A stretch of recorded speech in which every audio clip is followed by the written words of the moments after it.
Yazidi girls as young as 8 and 9 years old were used as sex slaves. दोस्तों, Yazidi जिनका सबसे बड़ा दुश्मन आईएसआईएस है और दुश्मनी का सबसे बड़ा कारण यह है कि यजीदी धर्म हिंदुत्व सनातन धर्म से मिलता जुलता है और आईएसआईएस के लिए ये लोग शैतान हैं और काफिर हैं। इनकी लड़कियों पर, इनके परिवारों पर जुल्म सितम हो रहे हैं। 6 से 7 साल तक इनकी लड़कियों को बंधक बना के रखा जाता है, उनके साथ यौन शोषण होता है, माँ बाप को मार दिया जाता है, छोटे बच्चों को इस्लाम कबूल करने पर विवश किया जाता है। इतना ही नहीं, आलम यह है कि अब अंतर्राष्ट्रीय लेवल पर भी इसकी आलोचना हो रही है। आखिर क्यों आईएसआईएस यजीदियों पर इतना जुल्म कर रहा है और क्या है यहाँ की लड़कियों की कहानी, बताएंगे आपको हर एक बार। बने रहिए हमारे साथ। नमस्कार दोस्तों, आप सभी का बहुत बहुत स्वागत है हमारे यूट्यूब चैनल ट्रेवल इन्फॉर्मेशन पर। दोस्तों, नादिया मुराद जिसकी चीखें पूरे विश्व ने सुनी, नादिया जिसकी कहानी दुनिया भर में प्रेरणा और अवेयरनेस का प्रतीक बन गई। उनकी कहानी उनकी किताब the last girl, the story of captivity and my fight against Islamic state से ली गई है। नादिया का कसूर सिर्फ इतना था कि वो एक साधारण सी लड़की थी और अपने लिए न्याय और सुरक्षा मांग रही थी, लेकिन आईएसआईएस को ये कबूल नहीं था। नादिया हिस्ट्री टीचर बनना चाहती थी, माँ और बहनों के साथ खुशी खुशी रह रही थी, लेकिन 15 अगस्त 2014 को नादिया का जीवन पूरी तरह से बदल गया।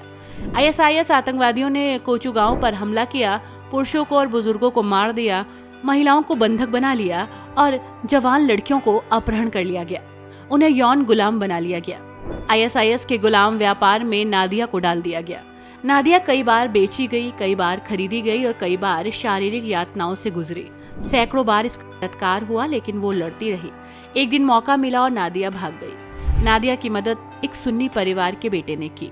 यहाँ जानकर आपको हैरानी होगी कि नादिया हारी नहीं, थकी नहीं, गुम नहीं हुई, बल्कि उसने जोर से आवाज उठाई, न्याय और सुरक्षा की। इतना ही नहीं, नादिया ने अपनी कहानी विश्व को बताई। नादिया को नोबेल पुरस्कार से सम्मानित किया गया। नादिया की लड़ाई उन कट्टरपंथियों के खिलाफ थी जो यजीदियों को खत्म करना चाहते थे, सनातन के दुश्मन थे। ये कहानी सिर्फ नादिया की नहीं बल्कि सैकड़ों सीधी साधी लड़कियों की भी है जो सालों साल कैद में रही और बलात्कार का शिकार होती रही। Yazidi girls as young as 8 and 9 years old were used as sex slaves. Some have survived, but they continue to suffer from a lack of access to healthcare and rehabilitation. Yazidi धर्म की उत्पत्ति को लेकर विद्वानों में लगातार मतभेद होता रहा। 4000 साल पुराना है ये धर्म, लेकिन आईएसआईएस इसे काफिर कहता है। यजीदी एक छोटा धार्मिक और नस्लीय समुदाय है जो मुख्य रूप से इराक, सीरिया और तुर्की के कुछ हिस्सों में रहता है।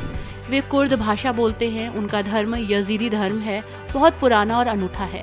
ये धर्म इस्लाम, ईसाई धर्म और पारसी जैसे कुछ हिस्सों का मिश्रण भी है। यजीदी लोग अपने आप को याजदान के अनुयायी मानते हैं। इनमें सबसे महत्वपूर्ण मलक ताउस है, जिसे वे ईश्वर का मुख्य दूत मानते हैं। मलक ताउस की पूजा के कारण यजीदी को अक्सर गलत समझा जाता है, क्योंकि कुछ लोग इसे शैतान से जोड़ते हैं। लेकिन यजीदी के लिए मलक ताऊ बुराई का प्रतीक नहीं बल्कि पश्चाताप और ईश्वर की आज्ञा का प्रतीक है। दरअसल मध्यकाल और इस्लामी प्रभाव मध्यकाल में जब इस्लाम मध्य पूर्व में फैला, यजीदी समुदाय को कई बार उत्पीड़न का सामना भी करना पड़ा। उनके गैर इस्लामी विश्वासों के कारण उन्हें काफिर या शैतान पूजक करार दिया गया। 12वीं सदी में सूफी संत शेख आदि इब्न मुसाफिर ने यजीदी धर्म को संगठित रूप दिया। शेख आदि को यजीदी समुदाय में बहुत सम्मान मिला और उन्हें मलक ताउस का अवतार माना गया। उनकी शिक्षाओं ने यजीदी धर्म को और मजबूत किया, लेकिन इसके साथ ही यजीदी समुदाय को इस्लामी शासकों से और अधिक विरोध का सामना करना पड़ा। अब मांग हुई सुरक्षा की, न्याय की, और इसी के साथ मांग हुई हिंदू राष्ट्र की। एक ऐसा राष्ट्र जहां पर हिंदुत्व अच्छे से फलेगा, फूलेगा और उसके धर्म को विकास मिलेगा। एक ऐसी जगह जहां सभी प्रेम से रहेंगे, जहां सभी हिंदू धर्म को मानेंगे। और इस देश का नाम भी सुझाया गया। देश की मांग तेज हुई और देश का नाम रखा गया कार्तिकिस्तान। कार्तिकिस्तान मतलब कार्तिकेय भगवान, जो कि शिव और पार्वती के संतान हैं। कार्तिक के नाम से इस देश के नाम की बात हो रही है और कहा जा रहा है कि जब ये देश स्थापित होगा तब विश्व में शांति आएगी। लेकिन आईएसआईएस इस बात को मानने को तैयार नहीं है। दरअसल हम देख रहे हैं कि यजीदी धर्म और सनातन धर्म में कई समानताएं दिखती हैं, जो दोनों की प्राचीन उत्पत्ति और संस्कृतियों को दिखाती है। यजीदी धर्म में आत्मा के पुनर्जन्म की बात होती है। सनातन धर्म की कर्म और पुनर्जन्म की अवधारणा भी इससे मिलती जुलती है। दोनों ही धर्मों में ये माना जाता है कि आत्मा एक शरीर से दूसरे शरीर में जाती है। साथ ही यजीदी सूर्य, चंद्रमा और अग्नि को पवित्र मानते हैं और सूर्य की ओर मुख करके प्रार्थना करते हैं। तो वहीं सनातन धर्म में सूर्य, अग्नि और अन्य प्राकृतिक तत्वों की पूजा होती है। मलक, ताउस और मयूर का प्रतीक यजीदी धर्म में बहुत ही इम्पोर्टेंट है। तो वहीं दूसरी तरफ सनातन धर्म में मयूर भगवान कार्तिकेय और माँ सरस्वती से जुड़ा हुआ है। यजीदी लोग लालिश मंदिर को तीर्थ स्थल मानते हैं, जहाँ वे विशेष अवसरों पर जाते हैं। सनातन धर्म में भी तीर्थ यात्रा का महत्व है। दोनों धर्मों में पवित्र स्थलों को आध्यात्मिक शुद्धिकरण का केंद्र माना जाता है। यजीदी धर्म में ये विश्वास है कि मानव का कर्म उनके अगले जीवन का प्रभाव है। यजीदी धर्म की जड़ें प्राचीन ईरानी परंपराओं में हैं और सनातन धर्म भी प्राचीन इंडो आर्यन और वैदिक परंपराओं से विकसित हुआ है। दोनों सभ्यताएं प्राचीन काल में सांस्कृतिक और धार्मिक रूप से जुड़ी हुई हैं। वैसे आईएसआईएस एक चरमपंथी इस्लामिक संगठन है जो सबसे ज्यादा नफरत करता है यजीदियों से, क्योंकि उनके लिए वो शैतान है। यजीदी लोगों को निशाना बनाया जा रहा है क्योंकि धार्मिक अंतर साफ नजर आ रहा है। यजीदी धर्म इस्लाम से बहुत अलग है। वे सूर्य की पूजा करते हैं, जबकि इस्लाम में पूजा अवैध है और हराम है। इसी के साथ पूजा की प्रथाएं भी बहुत अलग हैं। आईएसआईएस उन्हें काफिर, नास्तिक मानते हैं। शैतान पूजा की गलतफहमी भी आईएसआईएस के दिमाग में घुस चुकी है। यहाँ जानकर आपको हैरानी होगी कि आईएसआईएस यजीदियों के लिए वो सब कुछ करता है जिससे यजीदी परेशान हो। यजीदी लोग इराक के सिंजार जैसे रणनीतिक क्षेत्र में रहते हैं, जिस पर आईएसआईएस कब्जा करना चाहता था। इसलिए उन्होंने यजीदी समुदाय को खत्म करने की कोशिश की थी। वो उनके धर्म को पसंद नहीं करता था। धर्म परिवर्तन का लगातार दबाव बनाया गया। यजीदी लोगों से इस्लाम कबूल करने की मांग की गई। जब उन्होंने मना किया तो उनकी हत्या, अपहरण और गुलामी की गई।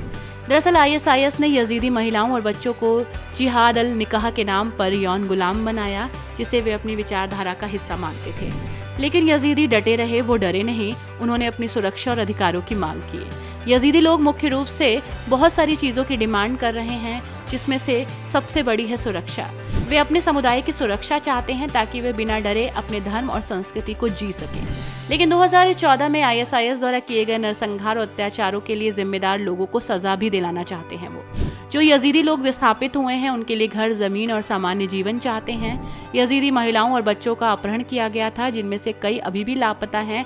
उनकी खोज चाहते हैं और उनकी वापसी भी। धार्मिक और सांस्कृतिक पहचान को बचाने और दुनिया में मान्यता चाहते हैं।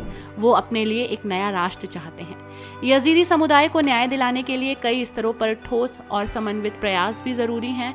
आईएसआईएस के आतंकवादियों पर नरसंहार, यौन हिंसा और मानव तस्करी के लिए मुकदमा चलाना भी जरूरी है, तभी उन्हें इंसाफ मिलेगा।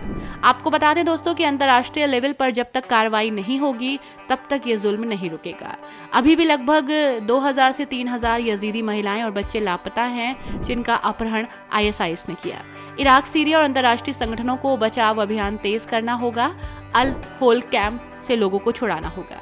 यजीदी समुदाय के लिए इराक सरकार और अंतर्राष्ट्रीय समुदाय को पुनर्वास कार्यक्रम शुरू करने की जरूरत है, तो वहीं भारत को भी आगे आने की जरूरत है। यजीदी नरसंहार को प्रमुखता से भारत उठा सकता है। आईएसआईएस के अपराधियों के खिलाफ अंतर्राष्ट्रीय आपराधिक न्यायालय के मुकदमे की मांग कर सकता है। भारत यजीदी बच्चों और महिलाओं के लिए शिक्षा और कौशल प्रशिक्षण कार्यक्रम भी शुरू कर सकता है। यानी चाहे तो बहुत कुछ हो सकता है, बस एक चाहत की जरूरत है। तभी यजीदी स्वतंत्र होंगे, आज़ाद होंगे। आई होप दोस्तों आपको ये वीडियो और वीडियो में दी गई इन्फॉर्मेशन पसंद आई होगी। कैसी लगी वीडियो हमें ज़रूर बताइएगा। Thanks for watching. Bye bye and take care.